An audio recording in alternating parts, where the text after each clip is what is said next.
Imagine a founder named Rosa. No Silicon Valley pitch deck, no relentless fundraising roadshow. 8 local investors pooled money through a simple SPV, gave her the growth capital she needed, and she stayed on as CEO with clear operating authority. In 18 weeks, she closed and scaled a service line and returned a tidy first tranche to the group. She raised $400,000 from 8 investors, average check $50,000. SPV fees were roughly 2% plus about $300 in per investor admin. Closed in 10 weeks. Welcome to Capital Conversations. I'm Glen Gould. I work with founders on practical funding solutions, loans, business credit, and bespoke investor arrangements that actually fit a working founder's life. Today's focus is a repeatable playbook, how to assemble and run a small investor syndicate so you get capital, protect control, and avoid the VC treadmill. Quick setup. We'll cover why a syndicate can beat VC, banks, and noisy crowdfunding for many businesses, the mechanics that actually make these things manageable, how to find and vet investors, and the operations that keep the group calm after close. Expect concrete check sizes, timelines, and a short checklist you can act on this week. Why pick a syndicate? First, quick question. What do you want from capital besides cash? If you want aligned partners, predictable expectations, and the ability to keep operational control, a small syndicate is a strong contender. Think of VCs as buyers of optionality. They bring capital and expertise, but often need rapid scaling and influence over strategy. Banks offer discipline, but lock you into covenants. Crowdfunding gives visibility, but can be administratively noisy and misaligned for strategic growth. A syndicate sits between those choices. Relationship-based capital, negotiable terms, often fewer covenants, and the chance to structure returns that match your business rhythm.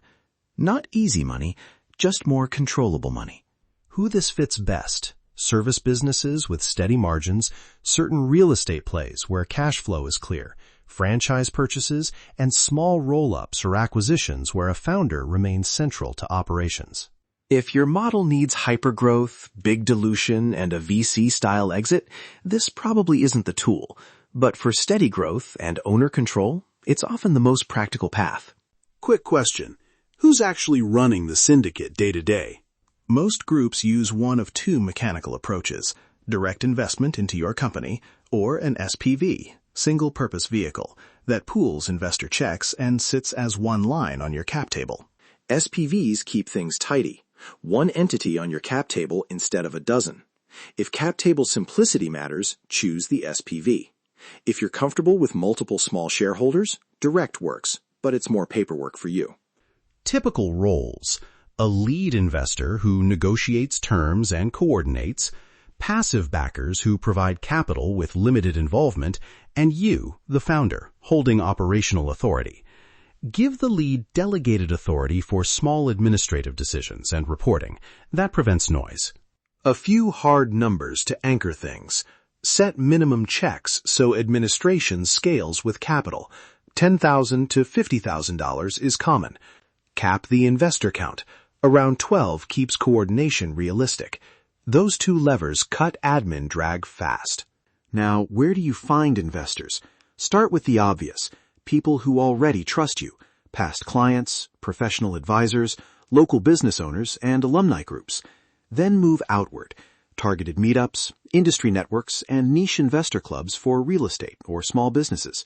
Cold outreach can work when it's personal and low friction. 2 sentences.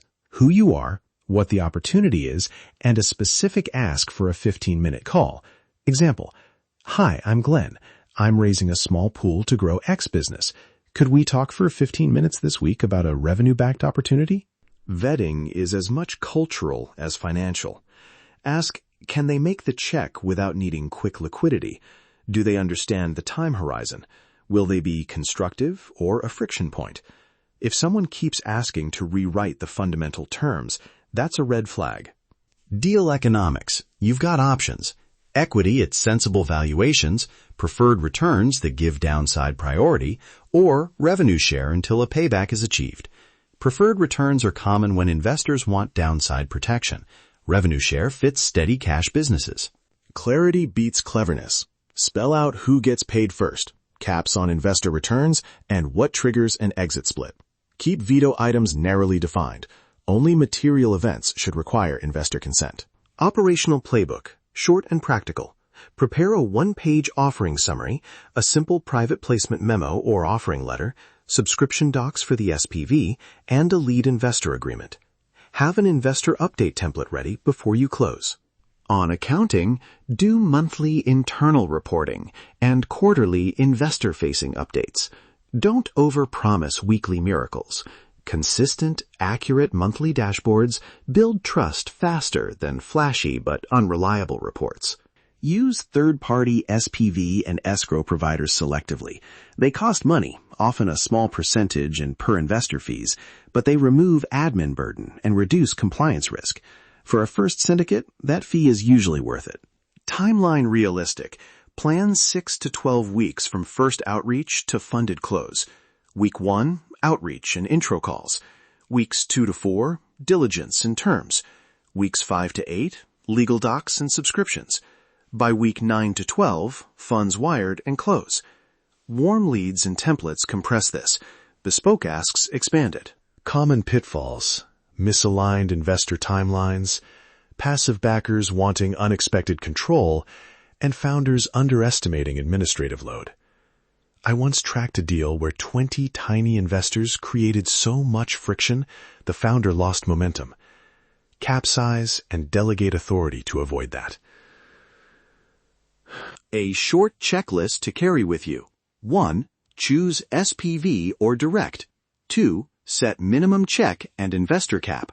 3. Pick the economics, equity, preferred, or revenue share. 4. Define governance and veto items. 5. Prepare reporting cadence and subscription docs. Legal note. Be blunt here. Consult a securities attorney before soliciting funds. Use accredited investor checks where appropriate, and rely on simple PPMs or exemption frameworks. That counsel is cheaper than fixing a regulatory misstep later. Action steps for this week. Draft a one-page offering summary with use of funds, minimum check, target close date, and return structure. List 20 potential investors and rank fit. Pick an SPV provider or lawyer and get a ballpark quote. Run 3 practice 10-minute pitch calls. Set a firm close date and stick to it. Those 5 moves equal momentum. Recap in one breath. A small syndicate gives relationship-based capital that you can shape. SPVs keep cap tables tidy. Vet for alignment, not just net worth. Pick economics that protect both sides. Standardize documents and timelines. If this episode helped you map next steps, do us a favor. Subscribe to Capital Conversations so you don't miss future funding playbooks and interviews.